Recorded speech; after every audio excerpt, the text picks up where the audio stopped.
সুনামগঞ্জ সদর উপজেলার মাইজবাড়ি গ্রামের মানুষের ঘুম ভাঙে হাতুড়ি বাটালের ঠুংঠাং শব্দে। নৌকার গ্রাম হিসেবে পরিচিত এই মাইজবাড়িতে প্রায় ৫,০০০ মানুষ কাজ করেন ৭০টির বেশি নৌকা তৈরির কারখানায়। সকাল থেকে পুরোদমে শুরু হয়ে সন্ধ্যা পর্যন্ত চলে নৌকা বানানোর কাজ। প্রায় ২০০ বছর ধরে এই গ্রামে নৌকা বানানোর কাজ চলছে।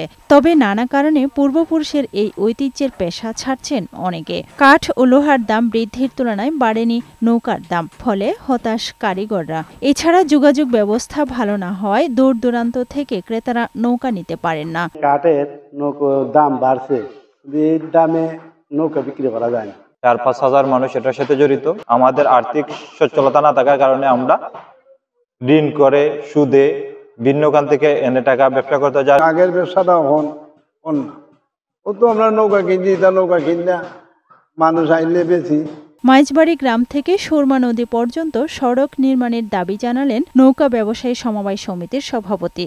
বর্তমান মেন সমস্যা হলো যে নৌকাগুলা, একটা নৌকা বিক্রি করলে এই নৌকাগুলা যে গাং বছর মানুষ না ফেলাইতো, তার কোনো রাস্তা নেই। আমি চাই যে আমার মাইজবাড়ি গ্রামের মানুষের প্রতি একটু সহযোগিতা, যাতে আমরা সরকারের যদি একটু খেয়াল করে, তাহলে আর একটু সুন্দরভাবে এরা ব্যবসা হইরা বাচ্চা কাচ্চারা লইয়া সুন্দরভাবে চলতে পারে। বর্ষাকালে হাওড়াঞ্চলে এখানকার নৌকার কদর বাড়ে। বছরের ৬ মাস নৌকার উপর নির্ভরশীল অনেক গ্রাম। সেসব গ্রামের মানুষ মাইজবাড়ি আসেন নৌকা কিনতে। আফরোজা সুলতানা, বৈশাখী সংবাদ।